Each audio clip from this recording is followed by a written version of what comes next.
take on the Red Sox here in the first half. So they get a grade of a B+ for the first half. Imagine how bad things were in the middle of May. The injuries that amounted for this team. Right. The inability to hit and score runs. The poor pitching, and there were times like we didn't know who was going to pitch one game. Like as far as, designated starters. You say May, even before the season, even before that. I mean, your number one off-season acquisition, your pitcher, is out for the year. You got Trevor Story out for the year. And you have Bayo, who's been pitching better lately. He had 11 strikeouts the other night, but he hadn't been pitching great all season long, and he's supposed to be one of your top of the rotation guys, and he hasn't been great. And that's a guy they designated with the contract. He's going to be part of our core and part of our future. And yet you're doing pretty well. You're in the. Hey, this is a crazy thing. Right now, you're talking about a big series against the Kansas City Royals.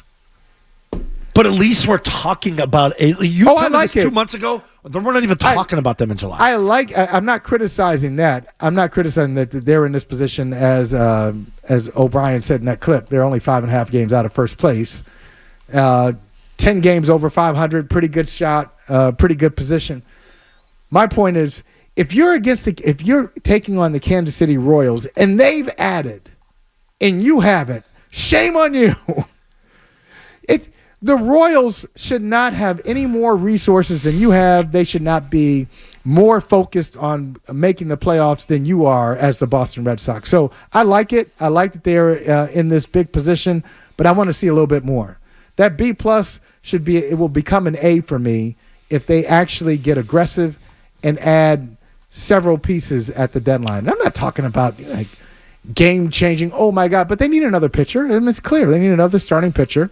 They need a right-handed bat. They need something. There's some things you can add to this team that won't compromise your big three in the minor leagues. Kenley Jansen said the other day that they may need 2 starting pitching. And Sam Kennedy said they've played their sort of way into this. And speaking of Kenley Jansen, that means also holding on to Kenley Jansen. There you go. Because he's one of Don't trade him. The deal, right? Don't trade him for a minor leaguer who's going to help you in the majors, you hope, in 2 years. So bottom line, the superstar from the first half of the year is the ESPN grade was a B+. That's where the B+ came from. Yep. Is Alex Cora. Alex Cora's got this team to believe in itself, to play well, and to step on the gas, put their foot on the gas, and don't leave anything out there. Because I think he knows, based on past trade deadlines, that they could leave him hanging. And maybe this is the reason. I heard Maz talk about this the other day, and he brought up a good point on it. Because everybody thinks, well, why would you let the manager go into a year?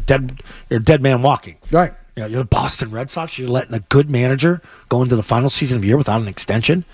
Maz thinks they may have offered him one, and this is Cora's call to potentially get out there and know that he can make some money and maybe even go to, the New York Yankees. What would your take of him going to the Yankees? Remember how bad it was when Johnny Damon went there? That was a different era. How offended you were. Yeah, but different era. But this is a manager, though. It's not a player. You know what I mean? I don't think. Is it worse? It's almost worse. So, McKone, isn't it worse if a manager? I think it's worse for the Red Sox. Because you lose him, and you're back to the data nerds. And I think he's an anti-data nerd. Yeah. I think Cora's an anti-bike lane guy too. Yeah, I love that. You get that vibe? I love that. Yeah. I don't know if he's anti. It's just don't go all in.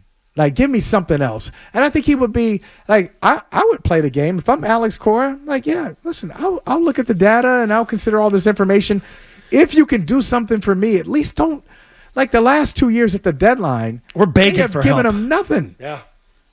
How about the offseason? Going into offseason, handing him this roster in April and March.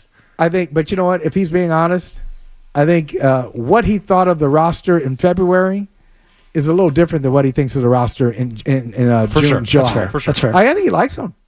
He always, unprompted, he always talks about the athleticism and the youth on the roster and how he thinks that because of the athletic ability that they have, that they won't go into any long losing streaks. And I think that helps him as a manager because he sort of had to bust his ass like that as a player. Be an overachiever, be the utility guy, learn about hustling, learn about making it important to you to play every day. So that should help him. But the Yankees, he would go to the Yankees because money. Well, Would it be money, or would it be their willingness to compete for a championship? It'd probably be both. So I think the Red Sox have to show him something. Yeah, the Red Sox have to show him something for him to stay. Like you're into it. I mean, the other night you see Soda Judge and a company, and I know was it who the hell shut him down? I forget who's pitching. Doesn't matter. But you see, like the meat of that lineup, we don't have that.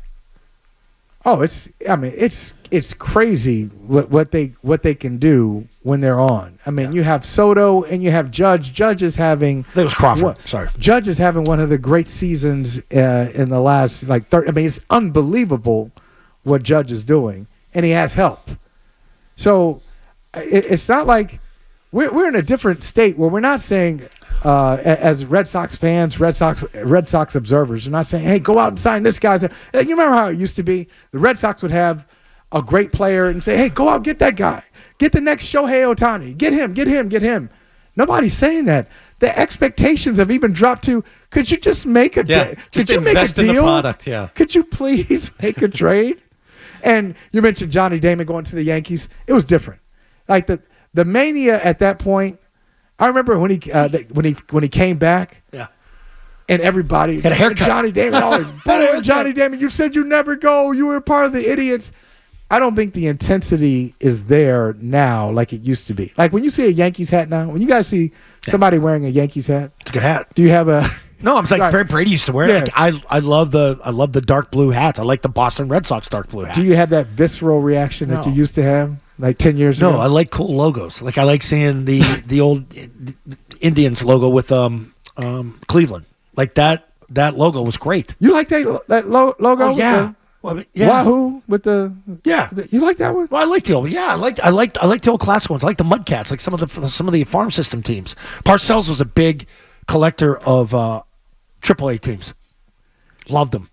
And he wasn't a big hat guy, but he used to have them in his office lined up on a shelf. So I like the classics, though. Give me the classics. I like the Yankees, Red Sox, Rangers. No, not the Rangers. No? Detroit. Yeah, Detroit's got a good one. That old English D. Pittsburgh, the Pirates. Pirates. The yellow hat with the black brim. Nice. Oh man, good that look. P. That's a good look. Yeah, get the PGH off your. I don't need your airport code. No, right. ATL. No, thank you. Spell the city. There's nothing like seeing like Boston, like the Boston one. That one. Nice, clean. Yes, white, all white uniform. Love it. Now I got got the baggy pants that Manny wore and Ortiz wore. Those were great uniforms. Now you get these crappy Fanatics ones. So you can go. Why not go old school? Those the flannel ones. That's the itchy, too much, sweaty. Yeah, I loved it when and I know we're up against it here. I love the Winter Classic when they get off the bus and they're wearing the old school the baseball uniforms. That was awesome. Like that's cool. Throwbacks. If you like that clip, check out more videos from Zolak and Bertrand here. For more Red Sox analysis and opinion, hit this playlist. And for all the latest from the Sports Hub, download the app at 985thesportshub.com.